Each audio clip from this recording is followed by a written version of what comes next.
రెండవ దినవృత్తాంత గ్రంథములు దయచేసి ఒప్పుకోలు ప్రార్థన నిమిత్తమై రండి. రెండవ దినవృత్తాంత గ్రంథములు 33వ అధ్యాయం.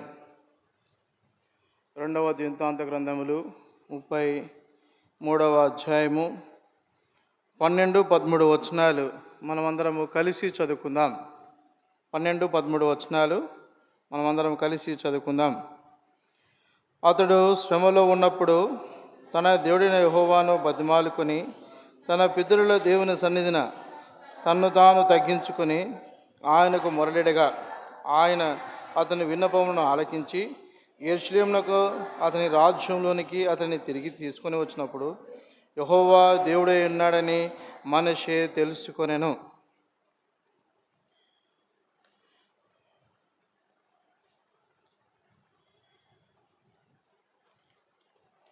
ప్రభు సాయంత్రమే చిన్న ప్రార్థన చేసుకున్నాం.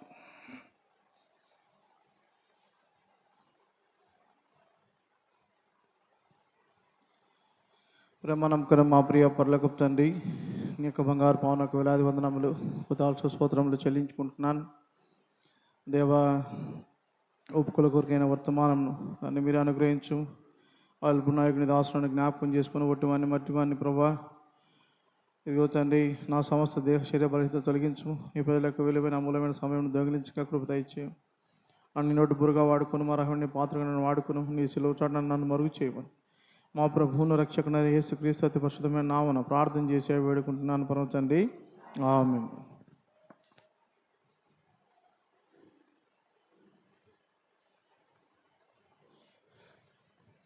ఈ ప్రార్థన ఎవరు చేస్తూ ఉన్నారంట? చూడండి, ఎవరు చేస్తున్నారు? మనష్షే చేస్తూ ఉన్నాడు. ఎవరు చేస్తున్నారు? మనష్షే చేస్తూ ఉన్నాడు. బైబిల్లో మొత్తము 4 మనష్షేలు ఉన్నారు. అయితే ఈ మనష్షే ఎవరు అని అంటే హిజ్కియా కుమారుడైన మనష్షే. ఎవరైనా? హిజ్కియా కుమారుడైన మనష్షే. యూదావారి రాజు యొక్క లెక్కలో ఆయన 14వ వాడు. ఎన్నవాడు ఆయన? 14వ వాడు. చూస్తూ వచ్చినట్లయితే ఆయన తన్ను తాను తగ్గించుకొని పశ్చాత్తాపడి ప్రార్థన చేస్తూ ఉన్నాడు. వాస్తవానికి ఎందుకు, ఏంటి నా జీవితం, ఎందుకు ఇటువంటి పరిస్థితుల్లో ఆయన ఉన్నాడు అని ఆలోచిస్తే చూడండి, ఈ అధ్యాయంలో ఉన్నదే మరి ముందు కూడా రాయబడుతూ వచ్చింది. 2వ రాజుల గ్రంథము 21వ అధ్యాయం. హిజ్కియా యొక్క జీవితము మరి మనకు అందరికీ బాగా తెలుసు. అయితే ఆయన కుమారుడైన మనష్షే ఎలా బ్రతుకుతూ వచ్చినాడో ఇక్కడ చూస్తూ వచ్చినట్లయితే మనకు కనపడుతుంది. చూడండి, 21వ అధ్యాయం, 2వ రాజుల గ్రంథము 21వ అధ్యాయము 1వ వచనం. మనష్షే ఏలన ఆరంభించినప్పుడు 12 ఏళ్ల వాడై యెరూషలేములో 55 సంవత్సరంలో ఏలెను. అతని తల్లి పేరు హెప్సీబా. చూస్తూ వచ్చినట్లయితే మరి మనష్షే ఎప్పుడు పుట్టినాడు? హిజ్కియా యొక్క పొడిగించబడిన ఆయుష్ కాలంలో ఆయన పుట్టినవాడిగా కనపడతా ఉన్నాడు. మరి హిజ్కియా యొక్క చివరి దినాలు కూడా ఎలా ఉన్నాయి అని ఆలోచిస్తే ఆయన గర్వించిన వాడిగా ఉన్నాడు. హిజ్కియా చివరి దినాలు ఆయన ఎలా ఉన్నాడు? గర్వించిన వాడిగా ఉన్నాడు. తొలుత దేవుడు ఆయుష్నిచ్చినప్పుడు చాలా సంతోషంగా ప్రభువుకు లోబడి ఉన్నాడు. కానీ క్రమక్రమేణా ఆయన గర్వించిన వాడిగా, ఇష్టానుసారంగా బ్రతుకువాడిగా ఆయన కనపడతా ఉన్నాడు. ఆ సమయంలో పుట్టినవాడే ఈ మనష్షే. ఈ మనష్షే యొక్క వయసు, మరి ఆయన రాజు అయ్యేసరికి ఆయన వయసు ఎంత అంట? కేవలము 12 సంవత్సరాలే. చూడండి ఏం చేస్తూ ఉండో చూడండి. అతడు యెహోవా దృష్టికి చెడుతనము జరిగించుచు ఇశ్రాయేలు ఎదుట నిలవకుండా యెహోవా వెలుగొట్టిన జనములు చేసినట్లు హేయక్రియలు చేయుచు వచ్చెను. రాజు మరి తండ్రి అయితే హిజ్కియా చాలా గొప్ప విశ్వాసి, మంచివాడు. అయితే కుమారుడు ఎలా ఉన్నాడు మనష్షే అని ఆలోచిస్తే వాళ్ళ తాత ఎవరు? వాళ్ళ తాత రండి, ఆహాజు 16వ అధ్యాయము 3వ వచనం. 2వ రాజుల గ్రంథము 16వ అధ్యాయము 3వ వచనం. అతడు ఇశ్రాయేలుల ముందర నిలవబడకుండా యెహోవా వెళ్ళగొట్టిన జనములు చేసిన హేయ క్రియలు చేయొచ్చు తన కుమారుని అగ్నిగుండమును దాటించెను. ఏం చేస్తున్నట్ట ఆహాజు, ఎవరు రెమల్య కుమారుడైన పేకాహు ఎలుబడిలో 11వ సంవత్సరం అందు యూదారాజైన యోతాము కుమారుడగు ఆహాజు ఏలను ఆరంభించను. ఆహాజు తర్వాత హిజ్కియా తర్వాత మనష్షే ఎవరి అలవాట్లు ఉనికి పుచ్చుకుంటా ఉన్నాడంటే తాతయ్య అలవాట్లు ఉనికి పుచ్చుకుంటా ఉన్నాడు. తాతయ్య ఎలా ఉన్నాడు, తాతయ్య యొక్క జీవితం ఏంటి అని అంటే ఎంత మాత్రము దేవునికి అది ప్రీతికరమైన జీవితం కాదు. ఇక్కడ కూడా మనష్షే కూడా ఏం చేస్తున్నాడంటే దేవునికి ప్రీతికరమైన జీవితం తాను జీవించడానికి ఇష్టపడకపోగా దేవునికి వ్యతిరేకమైన జీవితం ఆయన జీవిస్తూ వచ్చిన వాడిగా కనపడతా ఉన్నాడు. చూడండి ఏం చేస్తున్నాడంట, యెహోవా వెలుగొట్టిన దేవుడు ఏదైతే వెలుగొడుతూ వచ్చినాడు, ఏదైతే వద్దని చెప్తూ వచ్చినాడు. చూడండి, ఇశ్రాయేలు నిలవకుండా యెహోవా వెలుగొట్టిన జనులు చేసినట్లు హేయ క్రియలు చేయుచూ వచ్చాను. హేయమైన క్రియలన్నీ చేస్తూ వచ్చినాడు.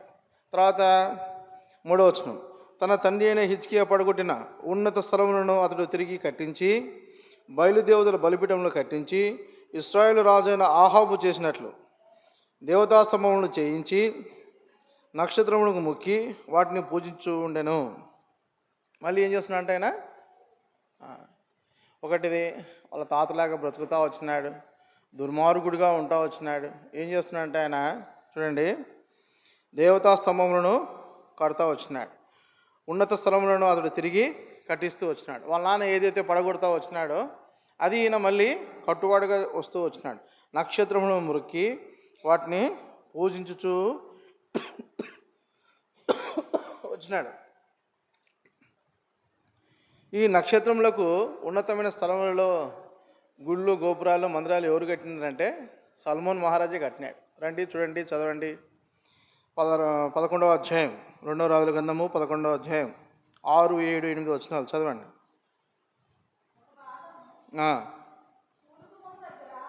ఒక భాగము తూర్పు గుమ్మము దగ్గర చేయవలెను, ఒక భాగము తూర్పు గుమ్మము దగ్గర 11వ అధ్యాయము 6, 7, 8 వచనాలు. ఒక భాగము తూర్పు గుమ్మము దగ్గర కాపురం చేయవలెను, ఒక భాగము కాపు కాయవారు వెనుకుట. ఒక నిమిషం. మొదటి రాజుల గ్రంథం మొదటి రాజుల గ్రంథం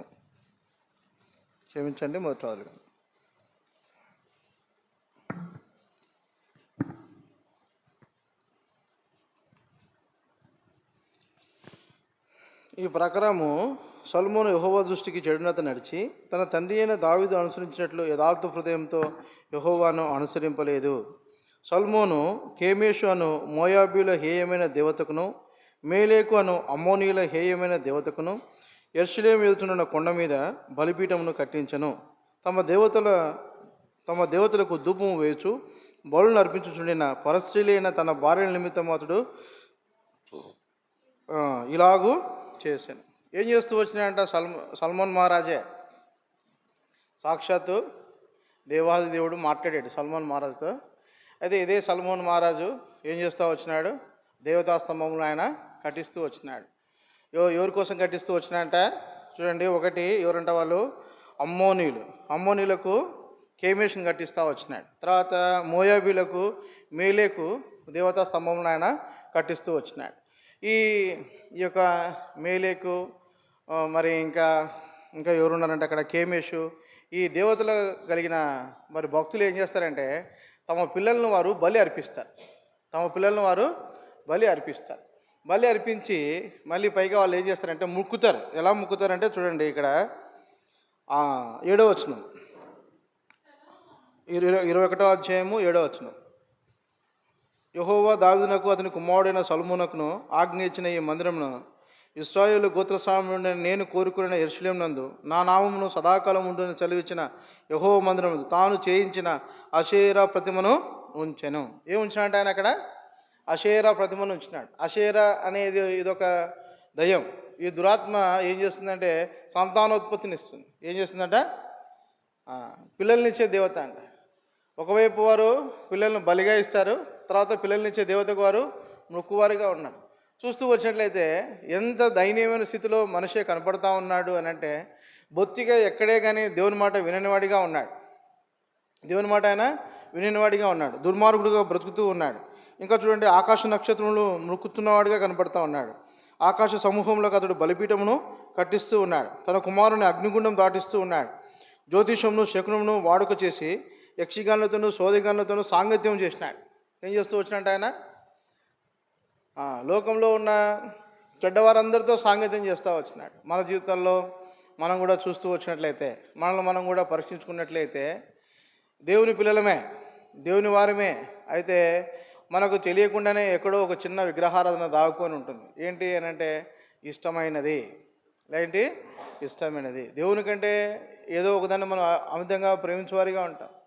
లేకపోతే అయినా అన్నీ బాగానే ఉంటాయి కానీ తిరిగి మన సాంగత్యము చెడిపోయినదిగా కనపడతా ఉంది. చూస్తూ వచ్చినట్లయితే చూడండి, సోదగానతో సాంగత్యం చేస్తూ వచ్చినాడు. ఈ ప్రకారం అతడు యెహోవా దృష్టికి బహు చెడుతనం జరిగించు ఆయనకు కోపము పుట్టించినాడు. దేవునికి ఆయన విపరీతమైన కోపం పుట్టించినాడు. అందుకే ఇప్పుడు దేవుని కోపం వచ్చింది. కోపం వచ్చి దేవుడు తన ప్రజలతో మరి ఏం చేస్తూ వచ్చినాడో చూడండి, 10వ వచనం. కాగా యెహోవా తన సేవకులైన ప్రవక్తల ద్వారా ఇలాగ సెలవిచ్చాను, యూదారాజైన మనష్షే ఈ హేయ కార్యములను చేసి తనకు ముందున్న అమోరీలో మించిన చెడునతను కనపరిచి తాను పెట్టుకున్న విగ్రహముల వలన యూదావారును పాపం చేయుటకు కారకుడు ఆయన. చూస్తూ వచ్చినట్టు 9వ వచనం చివరి భాగంలో, మనష్షే వారిని రేపెను.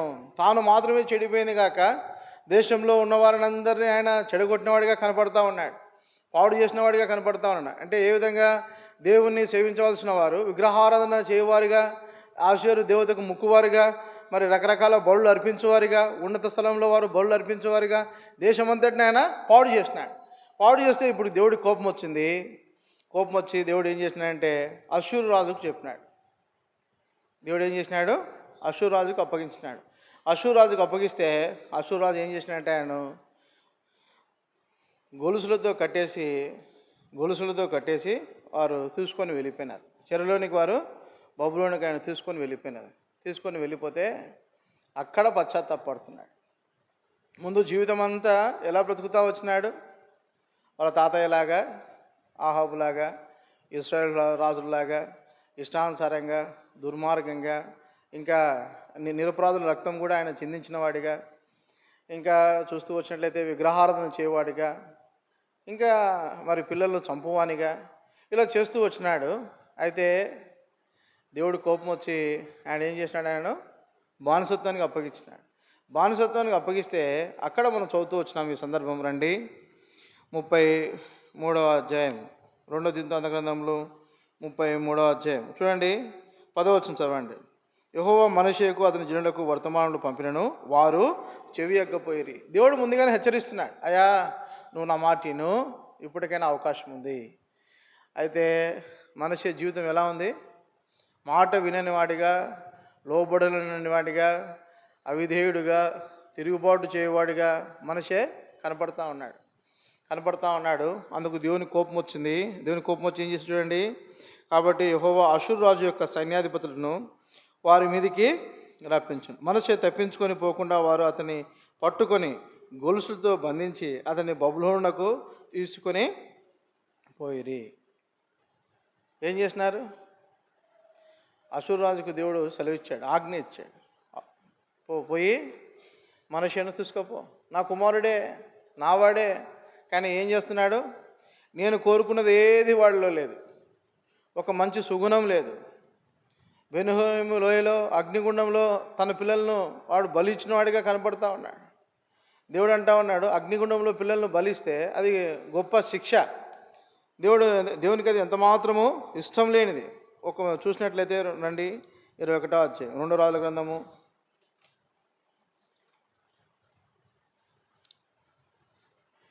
18వ అధ్యాయం, లేవియాకాండము 18వ అధ్యాయము 21వ వచనం. లేవియాకాండము 18వ అధ్యాయం 21వ వచనం.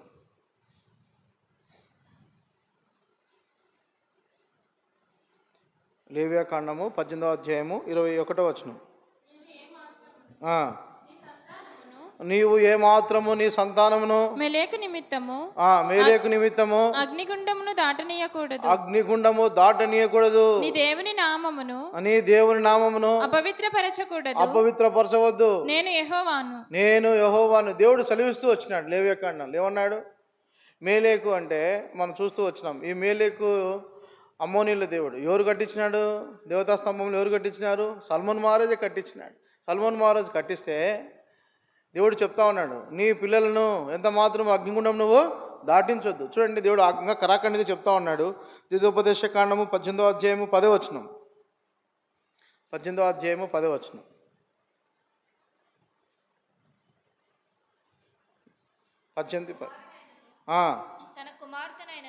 తన కుమారునైనను అగ్నిగుండము దాటించువానినైనను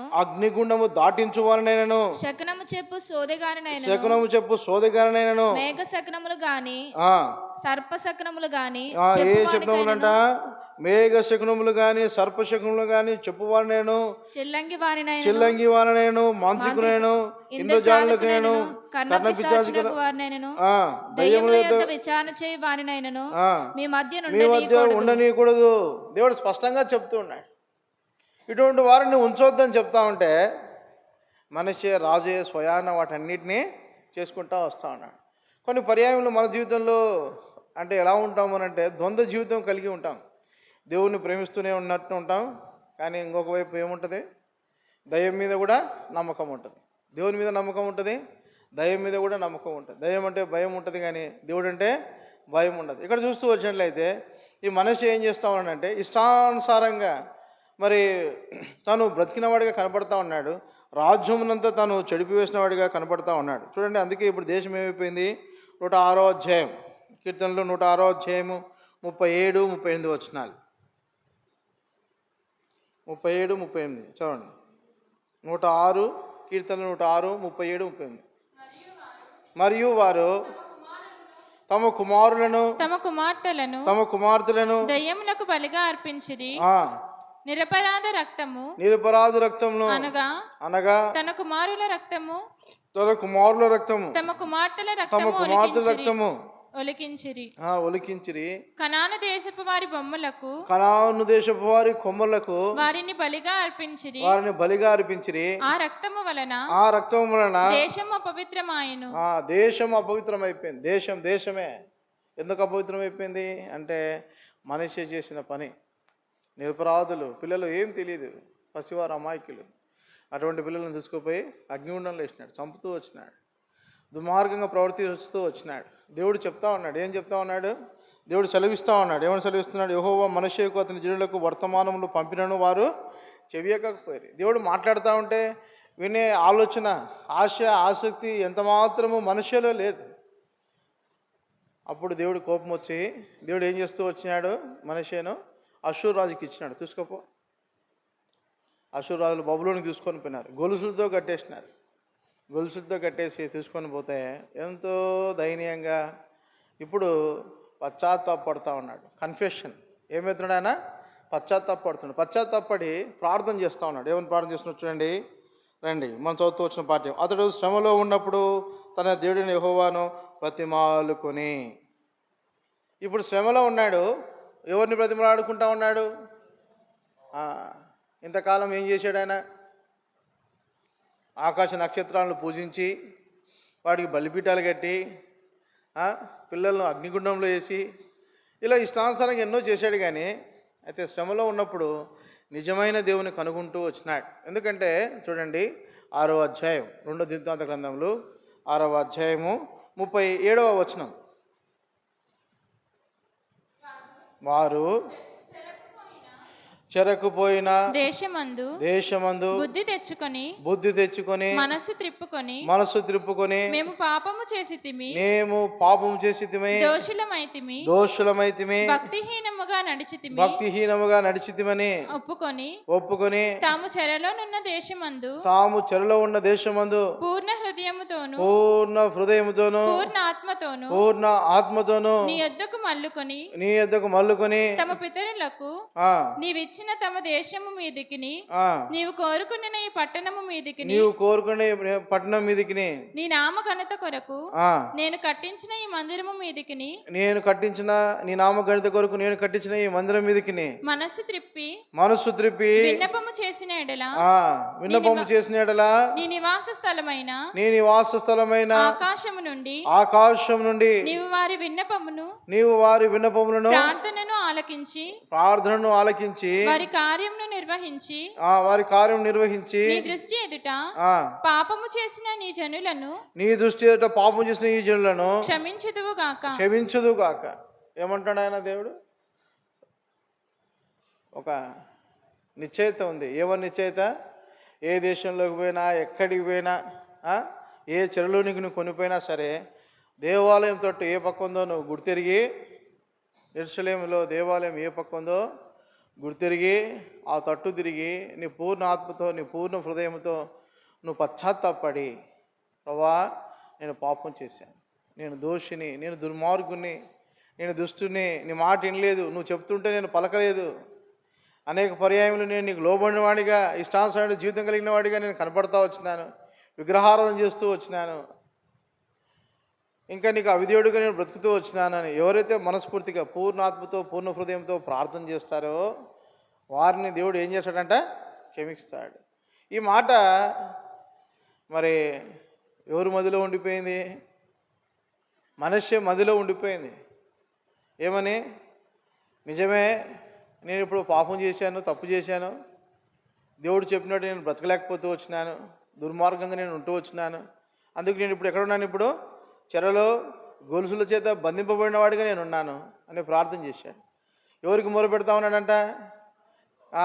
కర్ణపిశాచి గల వారిని, శకుని గారిని తీసుకొచ్చి ఎప్పుడు నేను బాగైతానో చూడండి, చెప్పండి అని అడగడం లేదు. ఇంకా సమస్త చెడుతనము పాపము విడిచిపెట్టినాడు, మనస్ఫూర్తిగా విడిచిపెట్టినాడు, పూర్ణ హృదయంతో తను ప్రభువును వేడుకుంటా ఉన్నాడు, పూర్ణ ఆత్మతో ప్రభు దగ్గరికి వచ్చినాడు, తను తాను తగ్గించుకున్నవాడిగా ఉన్నాడు, ప్రభు దగ్గర మనవి చేసుకుంటా ఉన్నాడు. చూడండి ఏమని మనవి చేసుకుంటా ఉన్నాడట, రండి. తన దేవుడిని యెహోవాను బతిమాలుకొని తన పితరుల దేవుని సన్నిధి తన్ను తాను బహుగా తగ్గించుకొని తన పితరుల దేవుని సన్నిధిని,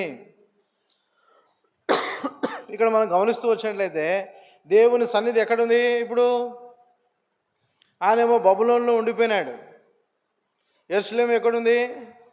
ఇక్కడ ఉండిపోయింది. ఆయనేమో అక్కడ ఉన్నాడు, కానీ ఇక్కడ వాక్యం రాస్తున్నాడు తన దేవుని సన్నిధిని అని రాస్తున్నాడు. ఎక్కడైతే మనం పశ్చాత్తాపడుతున్నామో, ఎక్కడైతే మనం కన్నీరు విడుస్తున్నామో, ఎక్కడైతే మనము మిగిలా దుఃఖం కలిగి ప్రభుతో మనం సమాధాన పడి ఆశపడుతున్నామో అక్కడ మనం దేవుని సన్నిధిని అనుభవించగలం. ఎక్కడ అనుభవించగలం? చెరలో ఉన్నప్పుడే మనం అనుభవించగలం. ఎక్కడ?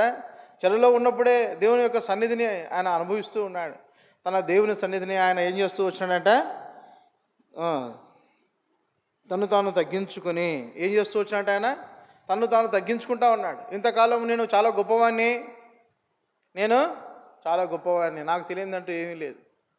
మా నాన్నకి చాలా విషయాలు తెలియవు, మా తాతయ్యకి తెలుసు, మా సల్మను ఇంకా మా ముది తాతయ్యకి ఇంకా చాలా విషయాలు తెలుసు. ఆయన ఆకాశ నక్షత్రాలకు మరి దేవతా స్తంభాలు కట్టాడు. ఎందుకు కట్టాడు వీళ్ళకి తెలియదు, మా నాన్నకి ఏం తెలియదు. ఆ టైంకి హిజ్కియా యొక్క జీవితం కూడా ఎలా ఉందంటే గర్వంతో నిండిపోయింది. ఏం సరిగా పిల్లలను పట్టించుకొని వాళ్ళకు విద్యాబుద్ధులు నేర్పించాల్సిన స్థాయిలో ఆయన లేడు. కాబట్టి ఈ మనిషి ఏమైపోయిందంటే తన ఇష్టానుసారంగా తను స్వతహాగా బతుకువాడుగా మారిపోయినాడు. మారిపోయి పూర్వీకులు మరి ఎవరైతే యెహోవా దేవునికి వ్యతిరేకంగా ఉంటూ వచ్చినారో వారి జీవితాన్ని ఈయన అనుసరించి జీవించిన వాడిగా కనపడుతూ ఉన్నాడు, గర్వంతో ఉన్నవాడిగా కనపడుతూ వచ్చినాడు. అయితే ఎప్పుడైతే దేవుడు గొలుసులతో బంధించి ఆయన బబులోనికి తీసుకుపోయినాడో అప్పుడు ఆయన హృదయంలో పశ్చాత్తాపం వచ్చింది. ఇది నిజమైన పశ్చాత్తాపం. ఎటువంటిది పశ్చాత్తాపం? నిజమైన పశ్చాత్తాపం. చాలా పర్యాయంలో మన జీవితాల్లో దొంగ పశ్చాత్తాపాలు ఉంటాయి. ఎలా ఉంటాయి? దొంగ పశ్చాత్తాపాలు ఉంటాయి. అవసరాన్ని బట్టి మనం పశ్చాత్తాపడతాం, అవసరాన్ని బట్టి క్షమాపణ అడుగుతాం, అవసరాన్ని బట్టి సమాధాన పడాలని ఆశపడతాం. అయితే మనిషి యొక్క జీవితం అలాంటిది కాదు. చూడండి, రండి చదవండి 13వ వచనం. ఆయనకు మొరడిగా ఆయన అతని విన్నపములను ఆలకించి యెరూషలేమునకు అతని రాజ్యంలోనికి అతని తిరిగి తీసుకొని వచ్చినప్పుడు యెహోవా దేవుడై ఉన్నాడని మనిషే తెలుసుకున్నాడు. యెహోవా దేవుడై ఉన్నాడని మనిషి ఏం చేశాడంట? తెలుసుకున్నాడు. తెలుసుకొని ఏం చేస్తూ వచ్చినట్టు చూడండి 15వ వచనం.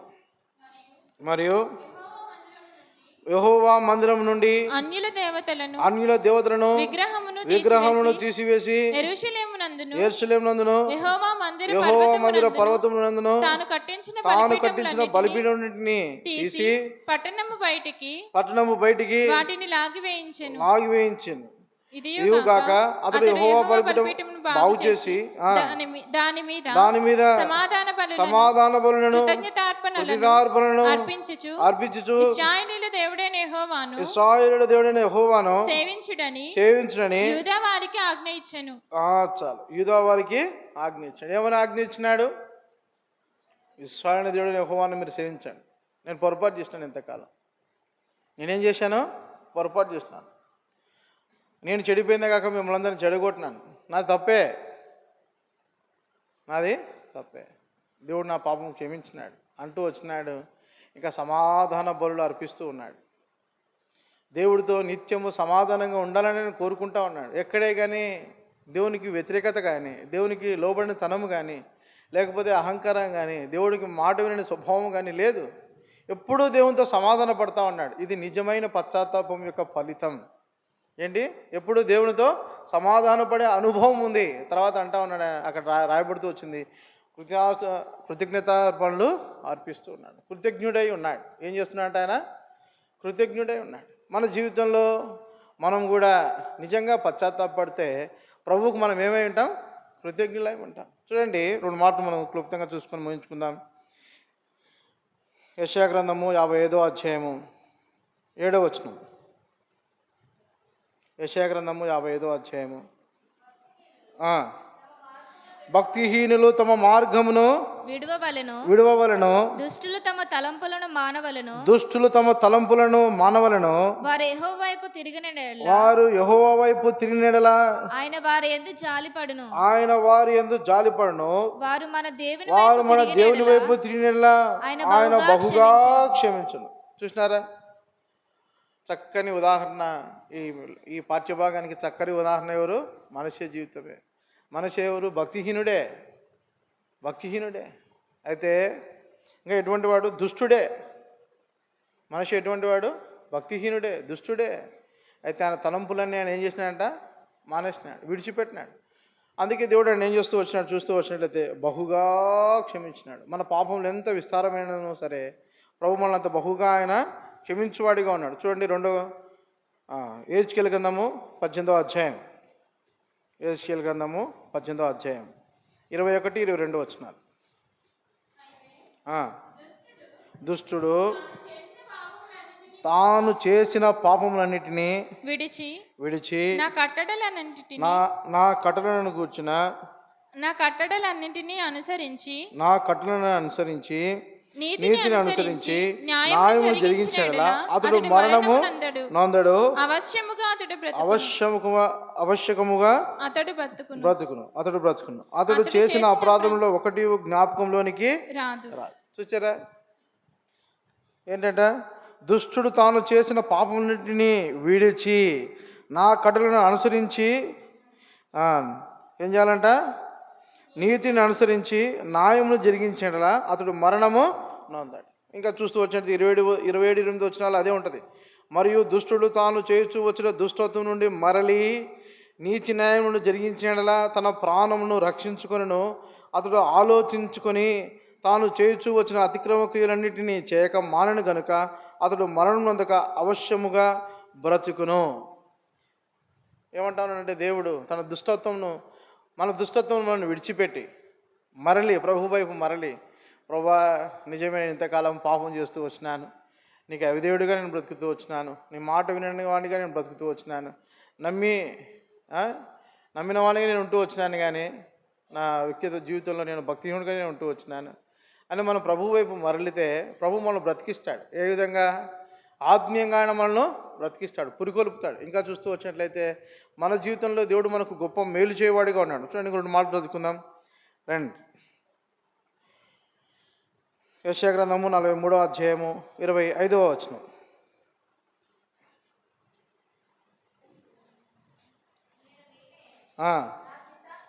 నేనే నా చిత్తానుసారముగా నీ అతిక్రమములను తుడిచివేస్తున్నాను. నేను నీ పాపములను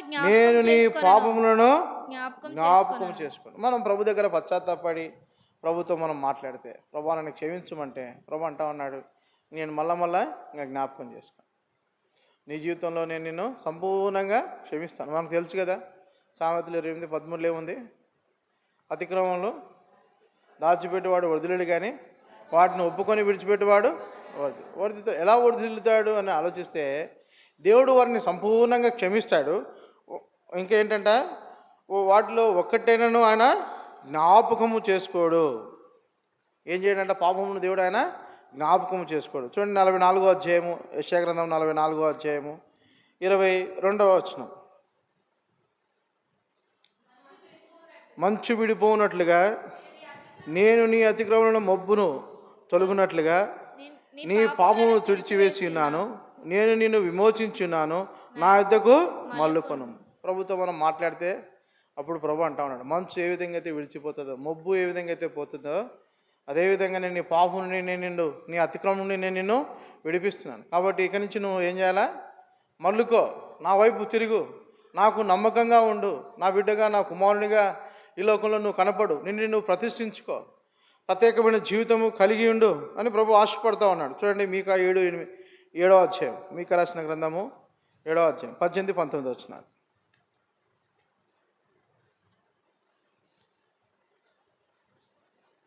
మీకా గ్రంథము 8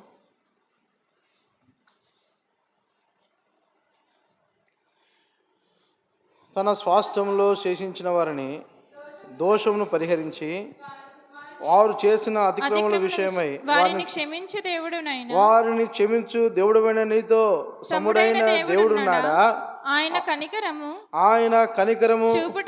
చూపుటయందు సంతోషించువాడు గనుక నిరంతరము కోపించడు. ఆయన మరల మన యందు జాలిపడును, మన దోషములను అణచివేయును, వారి పాపములన్నిటిని సముద్రపు అగాధములో నీవు పడవేదువు. చూసినారా, మనిషి యొక్క జీవితంలో మనిషి ప్రభుతో నిజంగా పశ్చాత్తాపడుతూ వచ్చినాడు, తను తగ్గించుకుంటూ వచ్చినాడు.